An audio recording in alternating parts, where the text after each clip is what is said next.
Good evening, everyone. Good evening. There we go. I want to welcome you all to the Holland Land Office Museum for the next edition of our guest speaker series, which is sponsored partially by Tompkins Community Bank, so thank you to them. So we're very happy to have Ian Seppala here from the Herschell Carousel Museum, and he's going to talk about the amusement parks that are no more in our area, and there's one I think we're all hoping he'll touch upon, which I know he will, as long as our technology doesn't ramp out right away. I can introduce myself later. Okay. You hear me all right in here? I can be much louder, so. Hi everyone, great introduction. My name is Ian Seppala. I'm from Genesee County here in Oakfield, so it's really nice to be home to talk to everyone.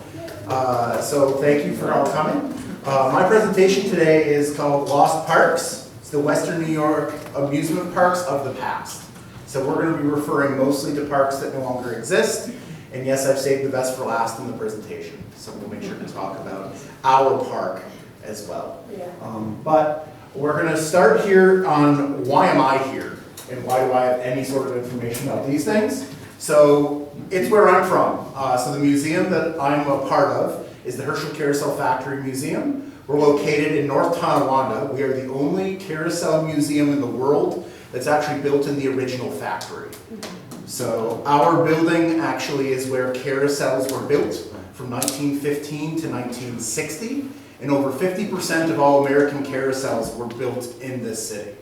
So right in our region is a major area where this was done. And a lot of rides, not just carousels that you've rode or your family has ridden, were all made right in our region. So we have a lot of information about that. Our current museum has 2 functional carousels, 4 children's rides, and a bunch of interactives and exhibits. I brought information at the front of what we're doing recently. We can always talk about that later. Let's get to the part on why we're here. We have to start with definitions. I'm really sorry it's boring. But the first thing we're going to talk about is trolley park. So trolley parks are amusement parks that were built kind of in the middle of nowhere, that the only way you could get to it historically in the 1800s is by trolley. And this would allow the trolley operators who would get the father's money 6 days a week for work, they can get it that 7th day by going after church, having the whole family come out. And these were amusement parks that were based just around these trolleys. We do have some that still exist now, but a lot of parks that we remember from our childhood actually started as these. Then we have Kittylands. These are developed after the 1940s. Kittylands are parks built just for children.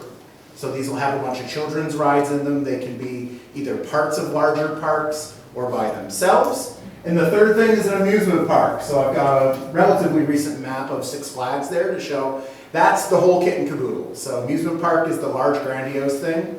I'm going to be using these 3 terms as we talk about other parks as we go throughout today. I just wanted to make sure that we had a little bit of an understanding, because a lot of this type of history can get really niche really fast. So just wanted everyone to see that. All right.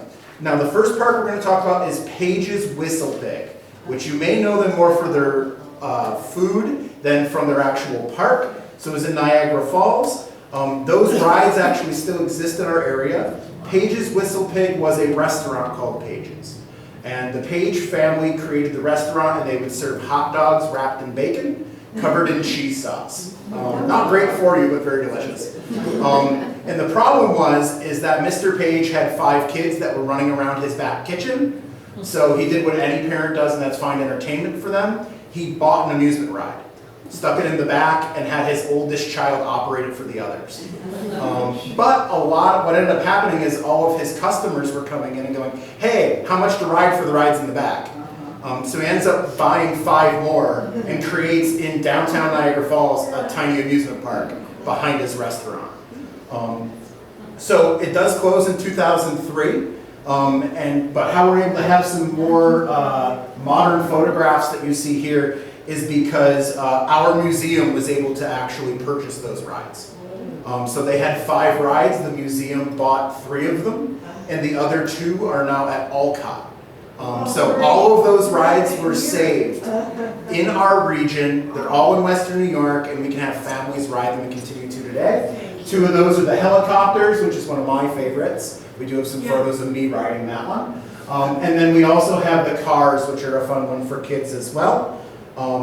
So it's really important for us to kind of understand these kind of parks and keep them in our area. Another fun fact for this is one of my oldest volunteers at the museum, Mr. Budd, is 89 years old, and he is the son-in-law of the original pages. So whenever I have issues, Wes, with one of the rides, he'll say, well, yeah, that one's had issues for 45 years.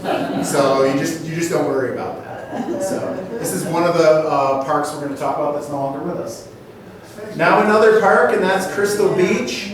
So Crystal Beach is well known in our community, of course. It helps with the Loganberry still keeping its name around. Over 100 years is how long Crystal Beach survived in our region. And one of the major points that we like to point out is that it really brought both countries together. It was a place for everyone. Even though I'm calling it Western New York amusement parks, this park has to be a part of it. So Crystal Beach had a bunch of different rides and different setups. They also had a ferry for a long time called the Canadiana, which would actually take you from Buffalo to Crystal Beach and allow you to ride there. So we have lots of photos of these. There is a couple of awesome books written about Crystal Beach, written by local historians, including Miss Rose Hirsch, who has donated a bunch of the photos and collection to the museum. Some of them of her family, some of them not. But it's a really important thing to remember, all the different types of rides and everything they had. They ended up having over 100 different types of rides in their 100-year history, multiple different carousels, and we're going to talk about some of the important ones next. That's the Little Dipper. Little Dipper's a roller coaster. So this is the children gravity roller coaster. So it has one hill that has you go up, up, up, and then as you drop down, there's no motor on it. So it actually goes around using the gravity force from the rest of the machine. So Little Dipper is an Alan Herschell ride, so it was made in the building that the museum has today. The photo on the left is actually from Crystal Beach. It was one used in advertisements for a long time period. The Herschell Company used it, as did the park. The photo over here, though, that's one that I took this morning. So the museum actually was able to purchase the original Little Dipper from Crystal Beach. So we still have it on display. We have all of the track for it. I'm just looking for a place to set it up. It actually has, in the small front here, you can see, it actually has the original plate from when the last time it was licensed in Ontario still on it. So I did not actually ride at Crystal Beach. It's a park that I never attended, sadly, because it closed before I was born. But I have photographs of my father riding with my grandparents on the Little Dipper. So every time I walk past it, I think of my grandparents and all the fun that they had over at that park. It's a really great park, and we're really excited to keep that history with us. Now another park that is local was called Dealing's Rides. Ed Dealing had a farm, and it was located at Niagara Falls Boulevard, over in the Tonawanda kind of area. He ended up buying a couple of rides and setting them up for the local neighbors and kids, and then ends up accidentally running an amusement park for 51 years, as he would tell it. He was known for being a very generous person. Most of his rides were Herschell rides. We've got some great photos here of a car ride and some of the other ones, a beautiful Ferris wheel, and some of his others. His policy for rides was everything was 10 cents. And if you didn't have 10 cents, if you picked up a piece of trash in the park, then he would let you ride for that. His wife also always complained because his pockets were always full of garbage.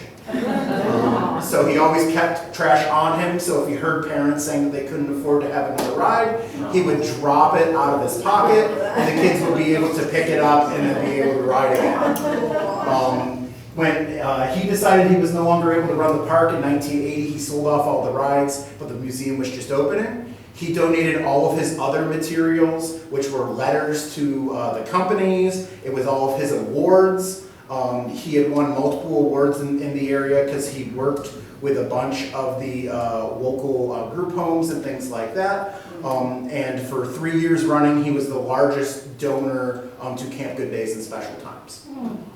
So Ed Dealing and his idea of a community asset and community amusement is something that our museum takes really seriously.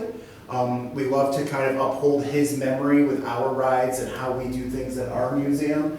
And I never get to really talk about him. So I was able to put him in this presentation, and I'm really happy to bring Ed's family into this. He has a granddaughter that volunteers with the museum once a month just to remember Grandpa. So she just kind of comes in, operates a ride and everything, but it's important to us to talk about all of these different little parks and where they were set up and how they worked. Now we're getting the one we're all waiting for. So we are talking about Boulder Park.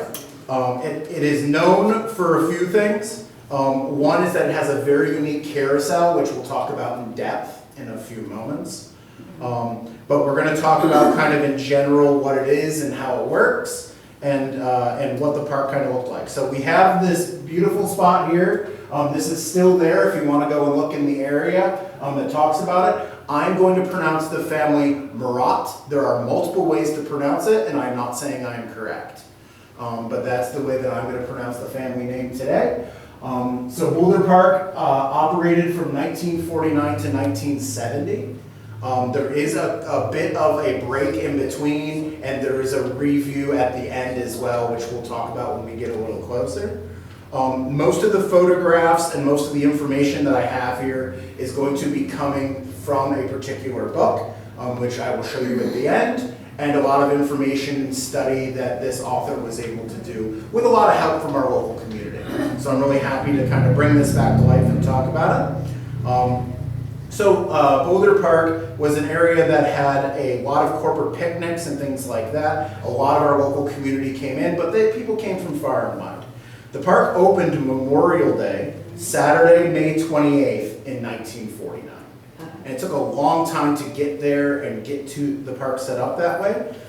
The photograph that we have here is from the Boulder Amusement Park biography of a carousel setup.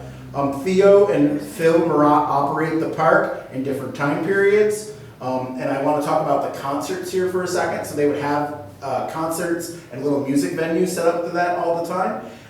And one that I found really interesting was multiple photographs and multiple information of the Ramblin' Lou family band that was there all the time, and it's still a mainstay here in Western New York.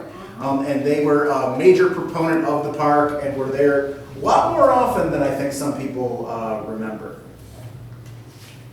So to have some other photos here, both of these photos are actually from the Town of Pembroke historian. I'm in the historian's office. These were also published in the Daily News and a couple of other ones as well. So this shows a bunch of different showcases for our rides. So we have one of the children auto rides, which is one of the first rides that they came with.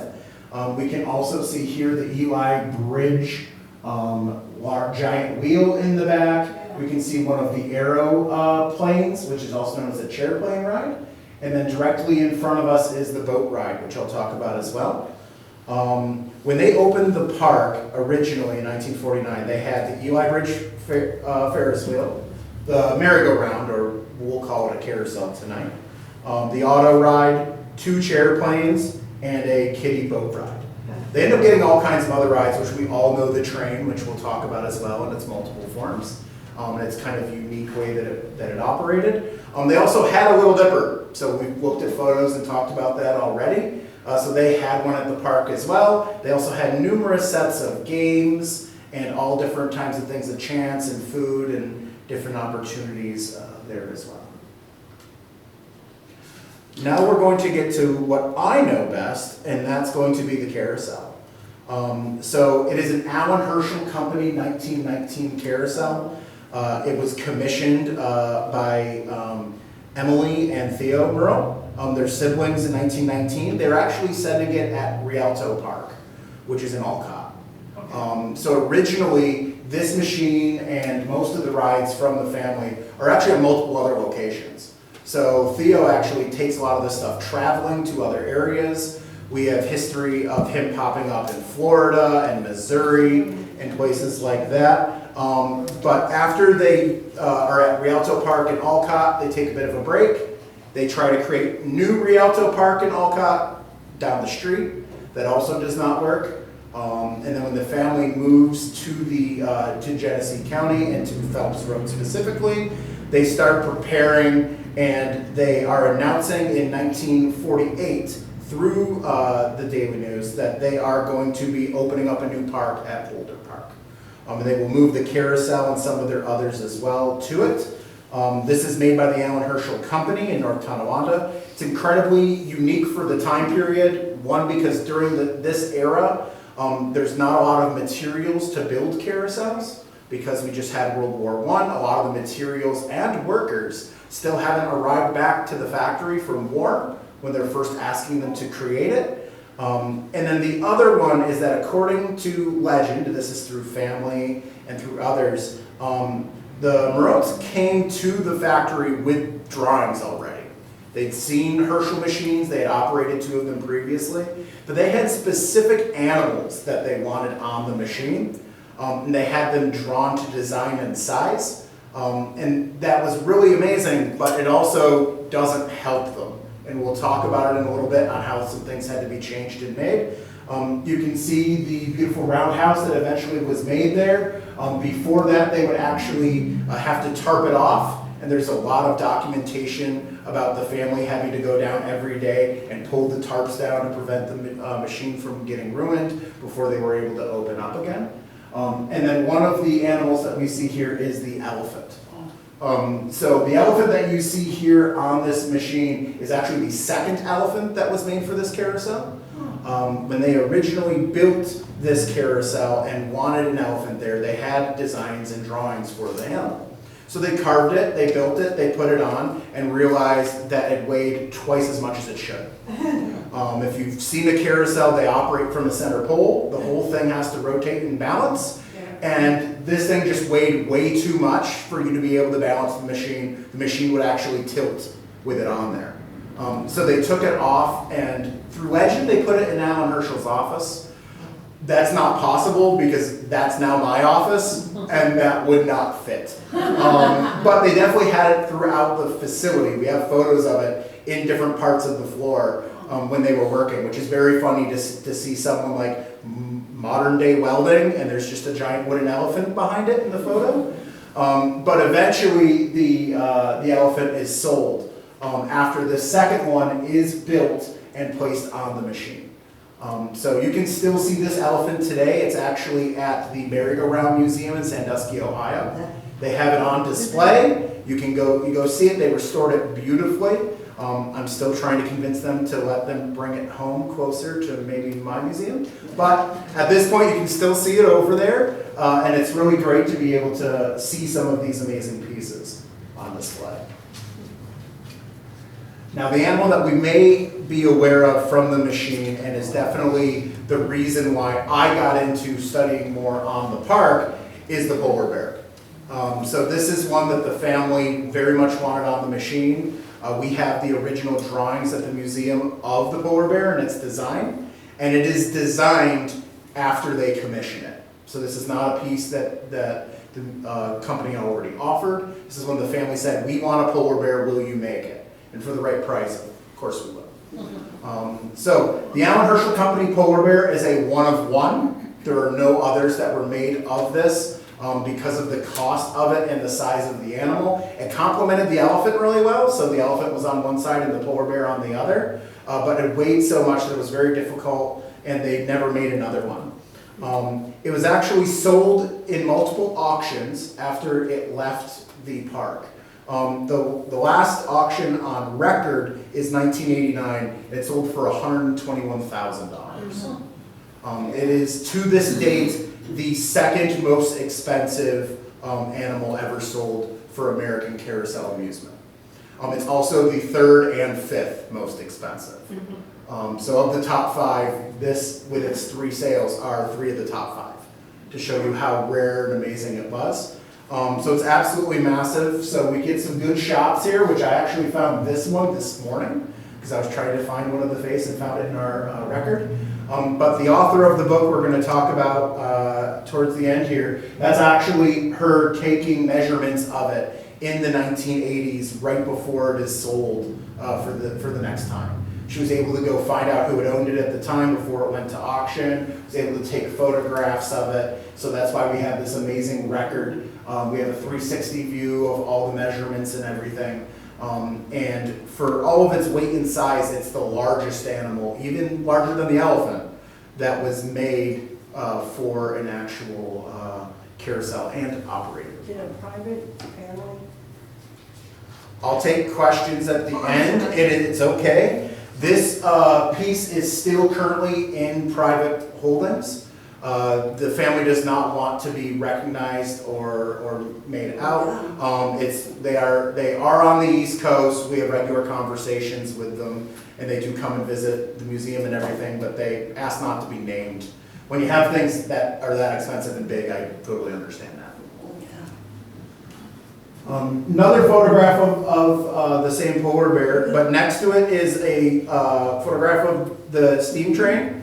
The steam train was owned by Sam Harrington, so he was part of a regional hobby train club, and they worked with the Moreau family to actually get together and bring it to the park.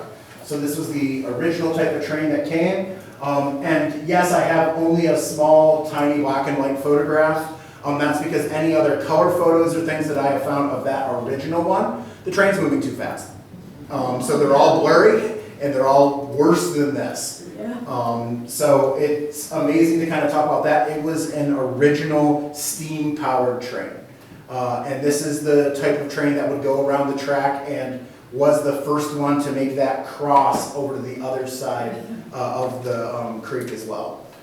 So it's an amazing accomplishment to have something of this weight, which at the time would weigh just under a metric ton, to be able to cross on that type of train track. It's tried to be duplicated by multiple other parks, including in New Jersey, where they have a similar train that they still operate in Bergen County. And they tried to take it over water, and they have had nothing but issues. So it's amazing that the engineering that they came up with Harrington and all of them here in our area can't be replicated over 60 years later, to be able to get the right type of track and the right gauge and the right set for that. So it eventually gets replaced by what we call in the industry a modern G12 style train. So that would be a train that was powered by gasoline. It was more bullet style looking. It was made in Indiana, but that train itself was at the park until the end. This train ends up leaving after Sam Harrington has a disagreement with the family, so he pulls the train and ends up taking it to a couple other parks. This train also spends about a year and a half at the Seneca Park Zoo. The same train, before Sam ends up selling it to a family who takes it down to Georgia for their small amusement park. So the Moreau family actually sells the park in 1964. That's when the family is getting much older. They're deciding that they don't want to work on in the park anymore. And they sell it to another local family, but it officially closes in 1970.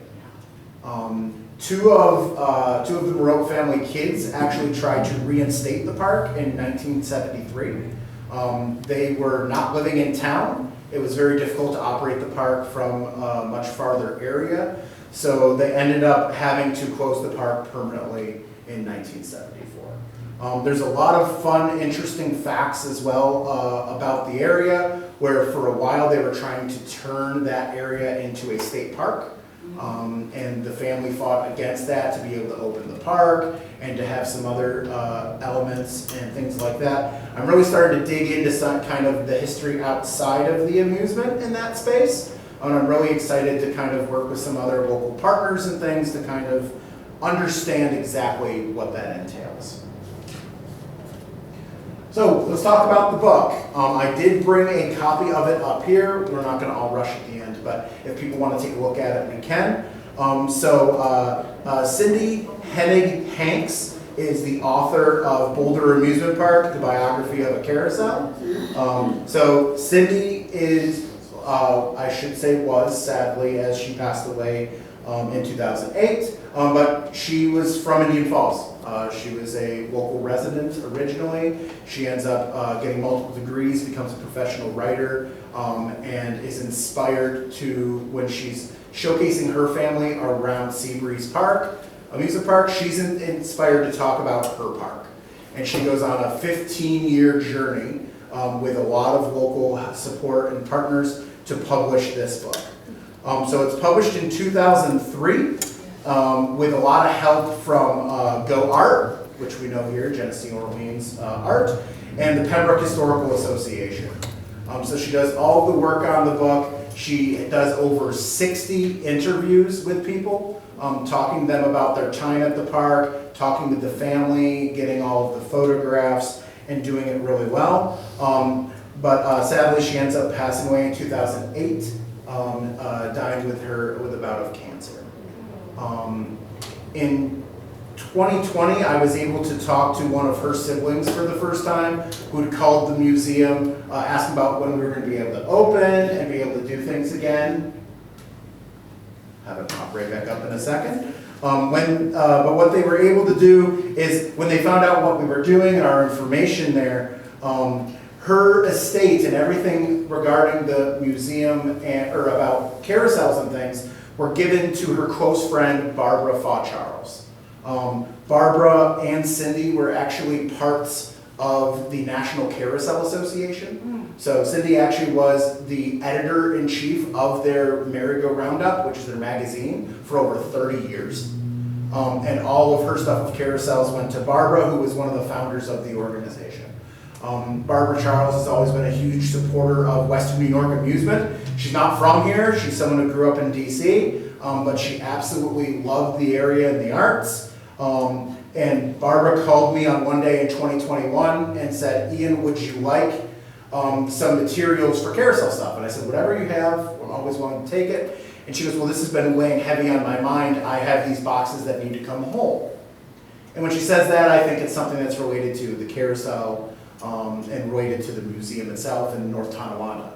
And we had talked previously about where I'm from. And she goes, no, I mean it needs to come to your home. So she sends, symbolically, she sends 5 boxes to my house in Oakfield instead of the museum.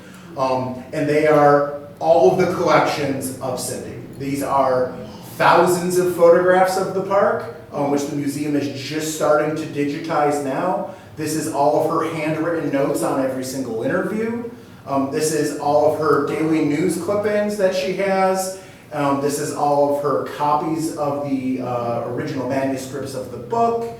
This is everything that made this book happen as a love letter to our park and our community. And we're very lucky and very blessed to be able to be the ones that are taking care of that.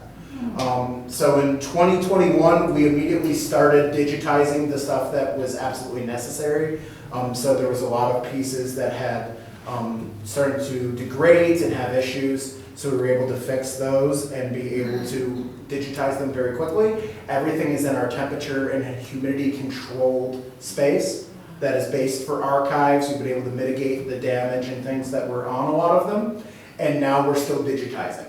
So we're hoping to have everything scanned into computers and available for research for locals and for the museum as well by the end of next year. So this is just the start of what we're finding and what we're able to go through.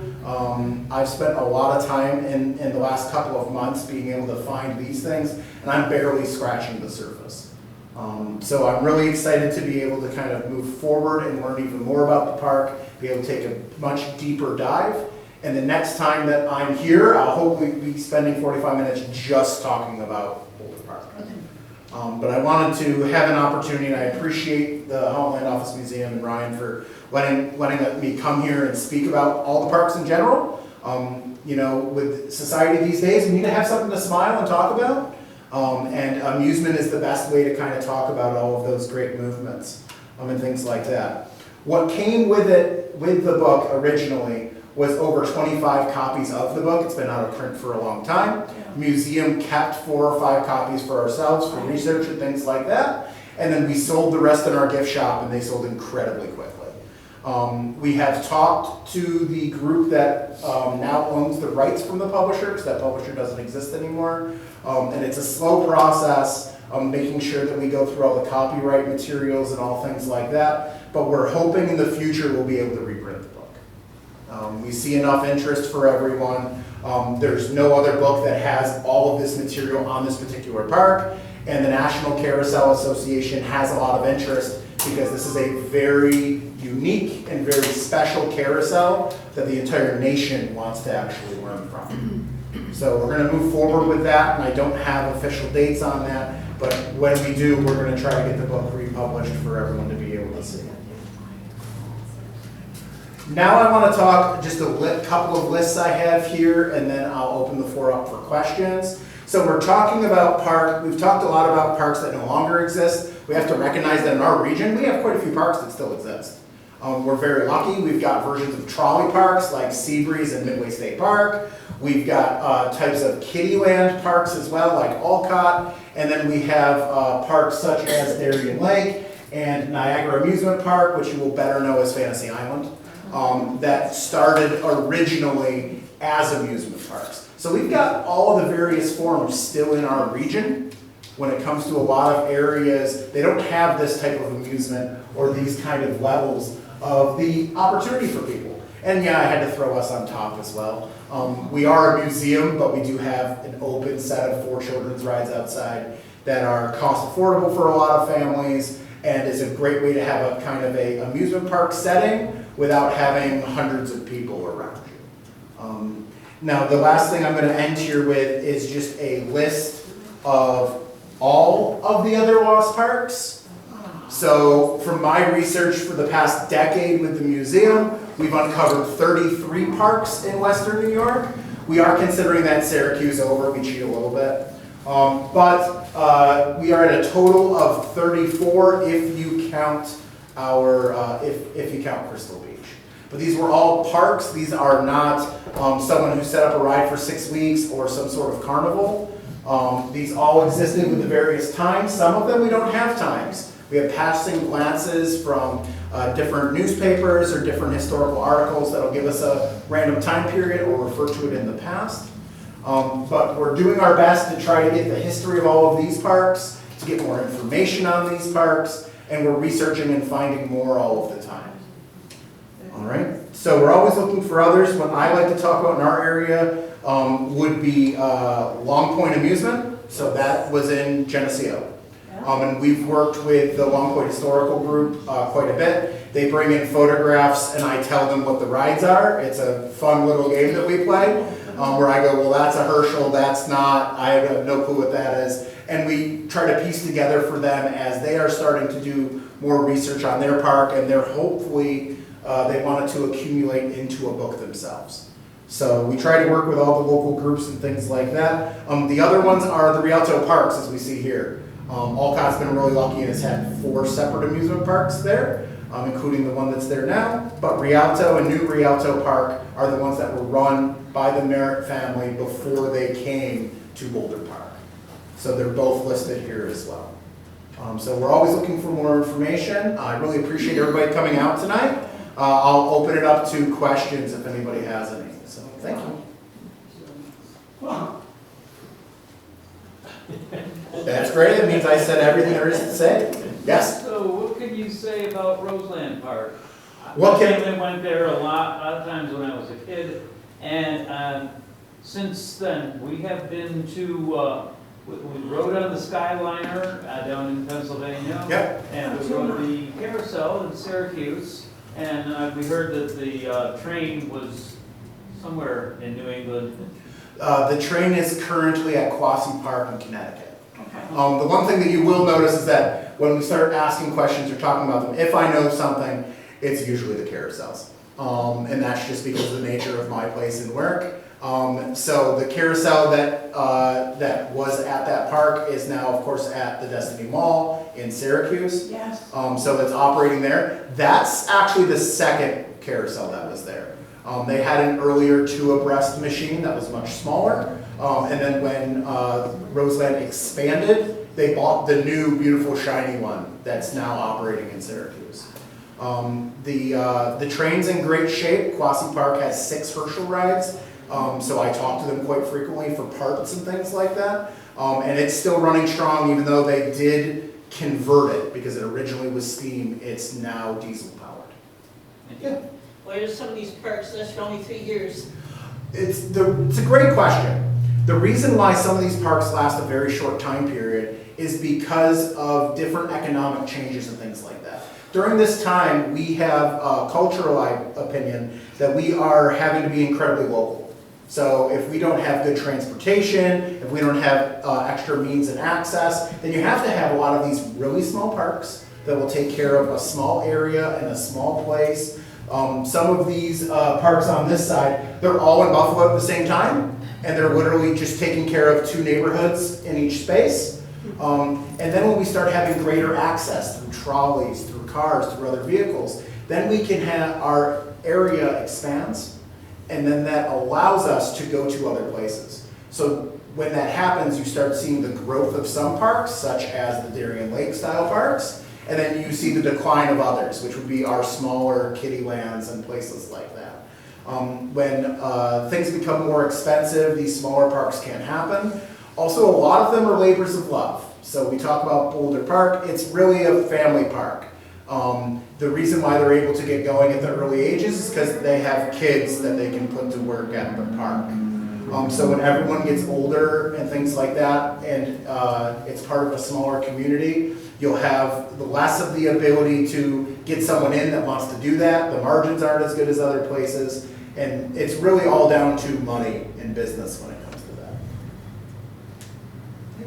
Any other questions? Yeah, please. Does Twin Fair Kiddie Line, does have to do with the department stores? Great question, and the answer is yes. So the question was, does the Kiddieland Twin Fair have to do with the department store? And yeah, it was in the parking lot. So the Twin Fair Kiddieland was in Cheektowaga, and it was actually in front of the department store. It only operated for a little bit of time. It's about 10 to 12 years. And it actually lasts quite a bit when it comes to the local community. So it's a kind of confusing park that moves around, and we were deciding if we were going to include it as an actual park or not, because it's kind of just a carnival that stayed in one place, but it was there long enough that we thought that it needed to be included. Yeah. So where does an actual carousel from Boulder go? Well, here's the short answer. It didn't. So it ends up spending 6 months at one park, 3 months at another, and then by 1977, all the horses are sold separately. So it was broke apart. This is very common for carousels, especially ones that are like this. So there were 7 menagerie animals on the Boulder Park carousel. So those are animals that aren't horses. Those animals are always more expensive when it comes to collectors and things like that. And Cindy originally was trying to locate every single animal on the machine. She did a fantastic job at the time. She had 9 of the 38 animals located. That doesn't sound like a lot to you, but in the amusement industry, that is unheard of. To have that many, because the Herschell Company doesn't label which machines they go with which. So it's a lot of work. Is there a marking on the animal that says Herschel? No. There's nothing on there that says where it came from? No.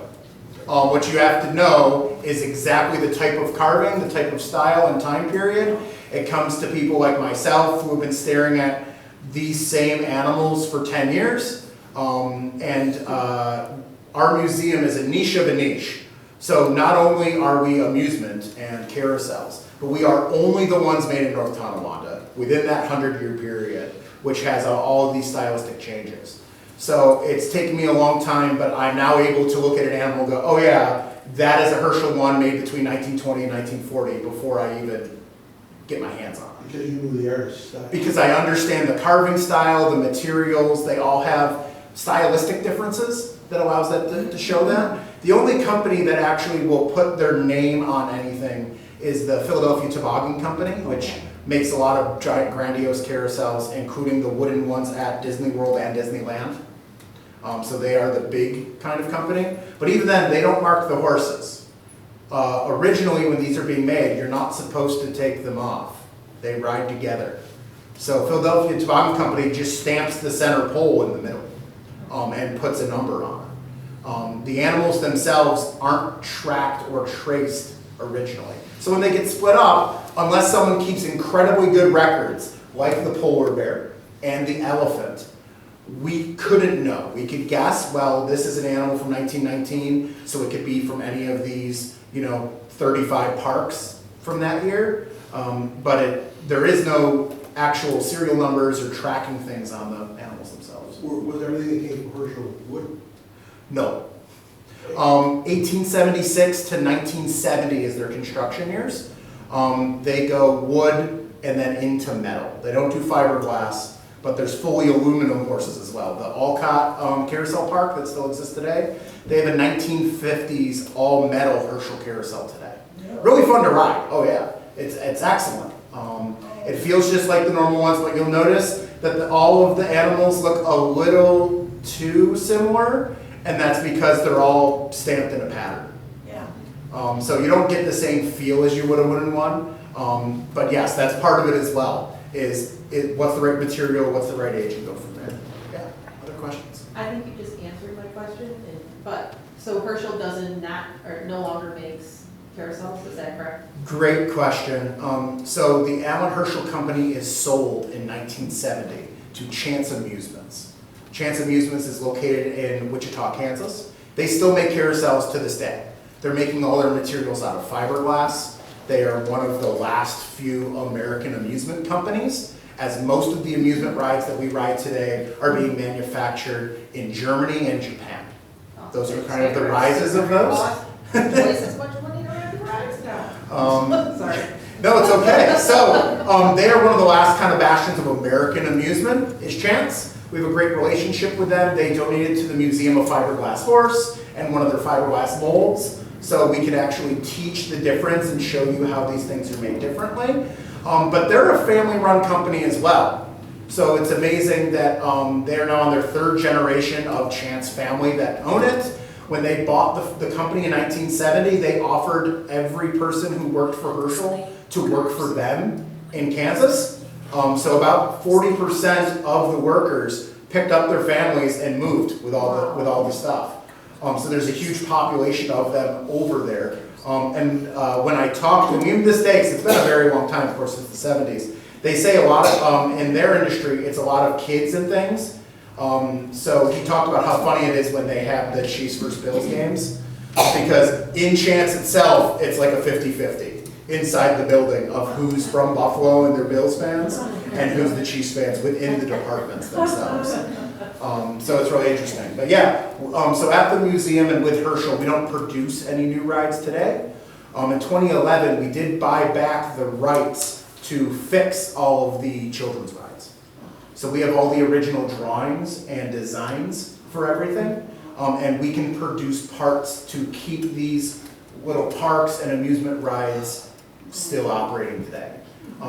As of right now, since 2011 to yesterday, when we just sent out parts, we've serviced over 900 Allen Herschell rides in the US and Canada.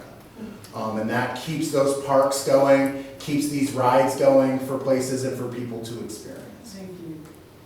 It's important. So in the beginning of the Herschell days, when they were actually carving the horses and the animal stuff from merry-go-rounds, how many artists or carvers and stuff did they employ there? And were a lot of them coming from, were they immigrants and stuff? Because I know a lot of them, like from Germany, spent a lot of cabinet makers and things like that was coming over here. And so that's how I was wondering. Yeah, so when they're originally doing that, and we have excellent records from about 1915 to 1921. Alan has started a new venture within the business, and he's taking photographs of everything, he's documenting everything, he's got a lot of stuff that he sends out marketing material-wise. At that time, 75% of his employees are what we would now call German immigrants. Of course, when they're coming over, Germany doesn't exist. So they're coming from all these other places. They're also coming from what we would now call modern day Poland and Croatia. North Tonawanda has a huge Polish population, even compared to the other regions nearby. And most of of these immigrants actually come to work in the lumber mills. North Tonawanda was known as Lumber City before it was the home of the carousel. At one time, they rivaled Chicago in their processing plants for lumber. So they came to work in the lumber mill and then realized it's incredibly dangerous. And this random short Scottish guy is down the street trying to make carousels. And they can take their cabinet making skills, also religious iconography. A lot of people of Jewish descent who were making things for their temples go into carving carousels because they have this innate fine skill.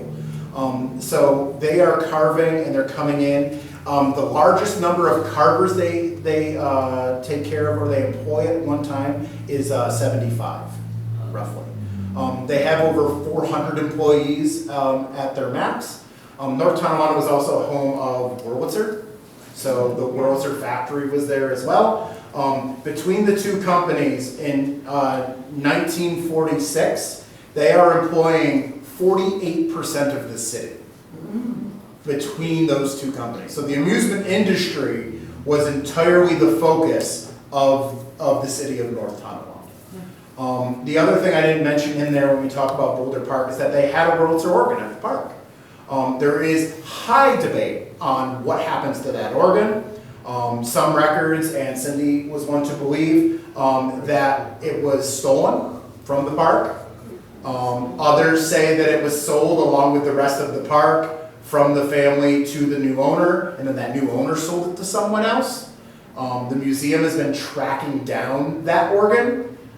So I have a meeting in a month or so with someone who may have an idea of a location. We're going to take a look and see what we can do.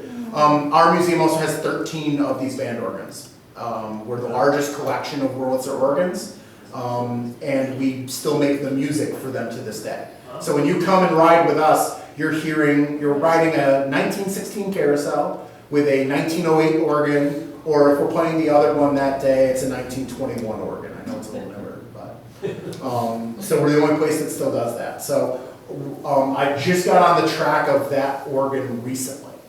So we're really excited that we might be able to find out about it, find out maybe where it is, and long term, I'd love to be able to bring it back to the region as well. Yeah. Hi, there's a Midway Beach Park, Niagara Falls, Yes. and that is gone. Yes. But I noticed that there is another Midway Park. Midway State Park. That's Bemis, New York. That is south of Buffalo. We just rode by it. That is the oldest trolley park still in existence in the United States. And the second oldest in the United States is Seabreeze. So those are both trolley parks. Seabreeze was the trolley park for Rochester, of course. And Midway State Park was actually the trolley park for Fredonia, New York. They currently have 9 rides. It is owned and run by the state. Of those 9 rides, 8 of them are Herschell rides. Yes? You mentioned the steam engine in Boulder Park. Yes. Do you know what year, or approximately what year, they changed from steam to, yes? You mentioned 64, but I'm not sure if that was associated with that. No, it's before then. That's a good question. The family sells, the original family sells the park in 64. There's debate. Some family members tell her 1953. Other family members tell her 1959. And then one of the photos from the Pembroke Historical Society that's dated 1960 still has it there. Right. So it's kind of a debate. Right. I find that kind of hard to believe because a lot of those at that time were being phased out. It's very expensive to take care of a steam engine. Well, I remember riding on that steam engine. Yeah. And that was in the in the late 50s. Yeah, so That's right. let's talk after, because I'm always interested in hearing your stories about this as well. When we're done here, I'll take maybe one more question. I brought up some more information about the museum, so I have my business cards, so you can send me emails, you can give me a phone call, we can schedule a time I will come out and listen to you talk about when you were at the park, for us to get that information that will help us get a better idea of the whole thing. I also have the information about what we're operating now. I've got some fun events coming up at the museum, and I've got the book to look at too. So any of those things, yeah. I'm Mary Winful, and I grew up in Fredonia, and I had not heard about the link.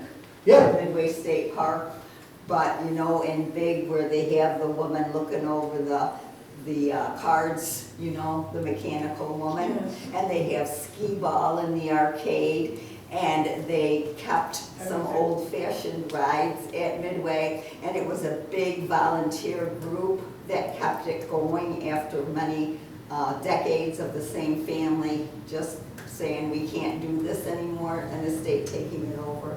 So if you look on the website, the thing is, you use the throughway to go all the way to exit if you want at Westfield, and then use the bridge to go over to Bemis Point. Do not go to Long Point State Park. It's the most boring state park in the world. You continue on to Midway. It was pretty good to make, because it did have a museum. It had a park. Yes. It's a beautiful park. They did an amazing job, and yes. Yeah. I gloss over that history because I've got 34 parks to talk about, but they're all of these organizations, the ones that still exist, are because of volunteers, community support, and pressure. Yes. And Old Rock Beach is $0.25 a ticket because they have tremendous volunteer base and fundraisers, but it's all the way in Niagara County. So it makes it quite difficult to get that size kids. They can only be a certain height in the car, schlep them all the way to these places. But just look at those wonderful websites. Thank you. I'm saying this lovingly. I take offense to that because my museum is also in Niagara County. But Olcott is phenomenal. We work with them as well. They've got 2 operating organs, so if you want to listen to them there as well. And yes, they're very lucky that the community has been so supportive that their buildings are supported by the town and that they're still able to charge the 25 cents with no admission. Because I'm in an all timber 1905 factory, I do have to charge admission to make sure that my wood stays where it's supposed to be. But those are amazing places to visit as well. Yeah. So thank you, everyone. I'll be up and hang out for a little while.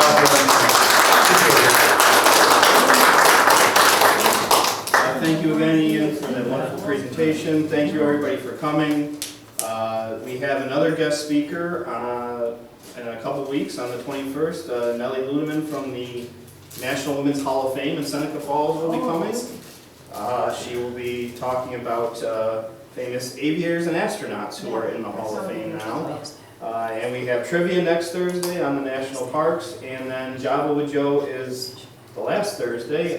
Jason Smith will be talking about the Raging Erie, life and labor on the Erie Canal. So, but other than that, yeah, if anybody has any further questions for Ian, he'll stick around for a little while. Feel free to check out the exhibits for a little bit, take a cookie with you, and have a good night.